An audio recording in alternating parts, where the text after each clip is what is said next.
Hi friends, please subscribe to Amravati Media and press the bell icon for more latest updates.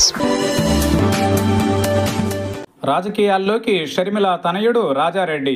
AP Congress అధ్యక్షురాలు షర్మిల కర్నూలు పర్యటన సర్వత్రా ఉత్కంఠ నెలకొంది. తన వెంట కుమారుడైన రాజారెడ్డిని షర్మిల వెంట పెట్టుకుని వెళ్లారు. మరి ముఖ్యంగా విజయం ఆశీస్సులతో రాజారెడ్డి కర్నూలుకు బయలుదేరడం కొత్త చర్చకు దారితీసింది. కర్నూలు ఉల్లి మార్కెట్ను షర్మిల సందర్శించారు. ఈ సందర్భంగా ఉల్లి రైతుల కష్ట నష్టాలను షర్మిల అడిగి తెలుసుకున్నారు. అనంతరం కుమారుడు రాజారెడ్డి రాజకీయ ప్రవేశంపై వెల్లువెత్తుతున్న ఊహాగానాలపై స్పందించాలని షర్మిలను మీడియా ప్రతినిధులు ప్రశ్నించారు. ఈ సందర్భంగా తన వెనకే నిలిచిన కుమారుడి వైపు చూసిన అనంతరం షర్మిల స్పందించారు. అవసరమైనప్పుడు వైఎస్ రాజారెడ్డి రాజకీయాల్లోకి వస్తారని షర్మిల తేల్చి చెప్పారు. కుమారుడిని వెంట పెట్టుకుని కర్నూలుకు షర్మిల వెళ్లడం వెనుక ఉద్దేశం స్పష్టమైంది.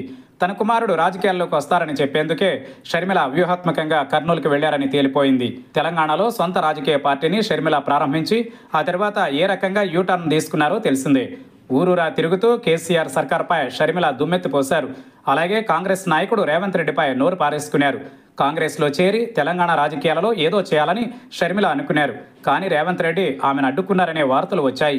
చివరికి కాంగ్రెస్లో తన పార్టీని విలీనం చేసి ఆంధ్రప్రదేశ్ కాంగ్రెస్ అధ్యక్ష పదవి దక్కించుకున్నారు. ఎన్నికల సమయంలో తన అన్న వైఎస్ జగన్పై వ్యక్తిగతంగా తీవ్ర దాడి చేశారు.